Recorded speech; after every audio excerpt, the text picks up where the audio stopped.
my name is Quinn Roberts, and this is my 1:45 or minifigure scale build of the HMS Dreadnought, which is about 12 feet long. It was a British battleship launched in 1906 and is widely regarded as one of the most revolutionary battleships of all time in terms of naval technology. And the main reason for this is these 12-inch guns here. She carried 10 of these, mounted in 5 turrets. And the reason why these were so revolutionary is because these and then these two 12-pounders here were the only two types of guns that she carried. Because if you go and look at the Olympia over here, the Olympia is an example of a pre-dreadnought. She carried 4 big guns mounted at the bow and the stern, and then a number of smaller guns mounted along the turret. Now, the problem with that layout was twofold. The first was with the invention of the naval torpedo in the late 1800s, naval combat was conducted at extreme ranges, which made those smaller guns essentially ineffective because they could not hit the battleship that was firing torpedoes at that battleship. So it would be only those big guns that could fire. So this made those guns not only obsolete, but a second problem made them more of a detriment to the battleship, because this was an era in which naval guns were aimed with sort of a trial and error approach. They would be fired, the splashes would be measured, and then they would be adjusted accordingly. But the problem was that those smaller guns would obscure the splashes of the big guns, making them much harder to aim. So, around the turn of the century, there were a number of designers, such as Vittorio Cuniberti in Italy, and then several American designers, several Japanese designers, who started to develop a battleship that would only carry the big guns. And a main proponent of this was Admiral John Fisher of the Royal Navy. He was responsible for a lot of the technological innovation in the Royal Navy around this time. So he proposed the idea to do just the big guns. So this was sort of how the concept of the HMS Dreadnought was born. She also carried these smaller guns here mounted up on the bow and the stern, all along the superstructure and on the turrets. The purpose of those was to fire at torpedo boats, and because these big guns were a bit too cumbersome for those to hit. So fascinating history there, like you said, just a very important part of naval history. An incredible looking ship display you have here as well. You said it's 12 feet long. Do you know how many pieces are in this whole build? I have no idea.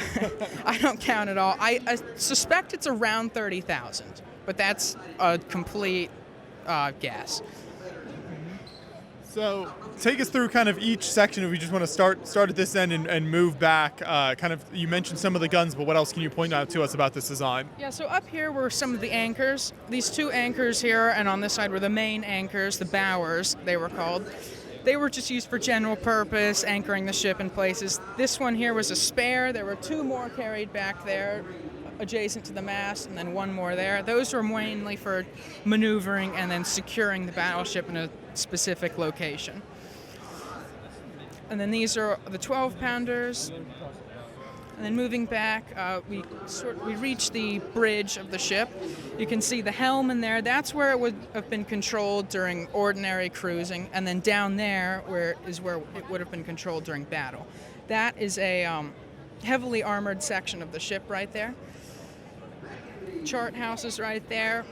A couple of spotlights, that's another chart house. And then these 2 smokestacks here, these would have gone to the ship's 18 steam boilers. They were coal-fired, and then the steam from those boilers would have gone to some of the ship's turbines. Now, the turbines were another revolution in naval design at this time because Sir John Fisher, he wanted the ship to be fast, and the turbine was sort of this new technology around that era, which proved to be very fast after Charles Parsons demonstrated its effectiveness. Effectiveness, yes, sorry. And then moving back, we have the main mast here. Up in the main mast, you can see these gun sights. They carried here. There was another one up in the main top there, and then another one here. So those were used to sort of find the range of enemy ships, and then the information from there was transmitted to a fire control room, which used an analog computer to that took the range here, the course of the other ship, its speed, and they would electronically transmit that data up to the turrets, and then they would fire. Dreadnought was one of the first ships to carry a system such as that. And moving back, this is the compass platform. Because the deck was steel, it would have interfered with the compass, so it had to be elevated above the deck. More 12-pounders here. And then for the crew, are there any particular minifigs you can point out to us? It looks like you've got a variety of some funny scenes and things going on. Yeah, I like to include scenes because, I spend a lot of time making sure everything's historically accurate. And then once I get to the minifigures, I just kind of have a little fun with them.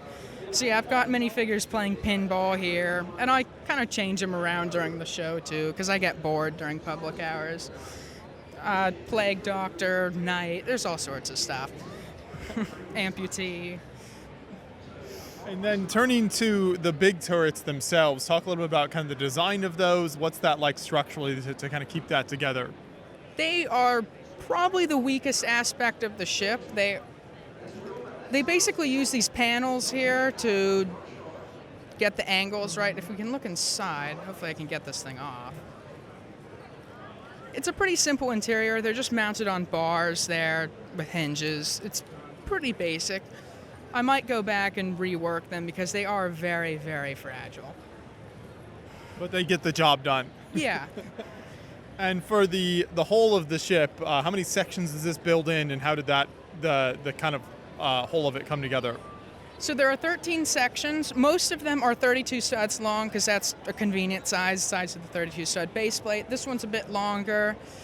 And then up on the superstructure here, there's 2 sections for it. So it's a total of 15 sections, and I take the smokestacks off, the masts off, all the turrets off. So it can break down fairly nicely. It needs to because we have to drive from place to place, and we're pretty space constrained, especially with 2 ships. Yeah, this is really impressive that you're able to bring these builds out. What is the setup process then once you get to a show? How long does that take? I've calculated that it takes about an hour to set up 2.5 feet of a ship on average. So total setup for my whole table here was about 8 hours. I think this took about 4, but this is the first time I've set it up, so I really had to figure things out as I was going. Like the Olympia takes me a lot shorter of a time because I've set it up. I think this is the 6th time I've set it up. And then breakdown is a lot quicker. We've got everything labeled. Helps a lot. And what are the boats that we have in this area? They serve various purposes. This isn't actually all the boats. I ran out of time. There should have been, I think it was 15.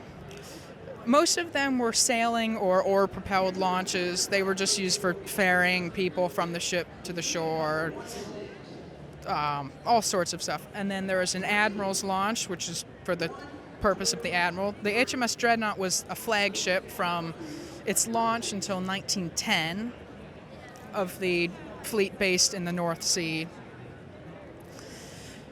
And then these ships here, they were also for ferrying people from the shore to the ship, but they also could mount one of the 12-pounder guns up there for torpedo boat defense, or they could mount several torpedoes themselves. And I've seen these hatches that you have throughout the ship. Is there an interior at all to this? Does that go down to anything? No, there's no interior. They serve various purposes. Some of them, like this one, they had a staircase under them. Some of them were vents, like those 2 back there were vents. That was an engine room vent. So what type of research material did you have for this? Is it easy to find a lot of information about the Dreadnought? Like you said, this is a pretty famous ship. So this is actually the first big ship I've done that's not currently in existence. It was scrapped in 1921, but there is a book series called Anatomy of the Ship. It's a book about that thick, and they have really incredibly detailed plans of everything. It's really remarkable. So that was pretty much my only resource for this because I think it's like 600 plans of everything. It's incredible. And for building the hull, what types of pieces do you find work best? Are those a lot of just kind of like 2x4, like basic bricks? What types of pieces are you using here? For my big stuff, it's mainly 2x and 1x. At these larger scales, it's a pretty effective technique, keeps costs down. And this is also the first ship that I designed in studio. I designed the hull of it, not the superstructure, which made it a lot easier to kind of move things around without taking the entire ship apart. So I designed that, and then I built it all in a pretty short amount of time. Only took like 2 months to build all this up after I designed it for about 4. Designing in studio then feel like save you a lot of time when you went to build it physically? Yeah, incredible amount of time. Okay. Yeah, so it's always interesting to hear how builders will kind of use the digital tools to help with their physical building. So did you find that's a good process? You feel like you'll do that again in the future? Yes, definitely.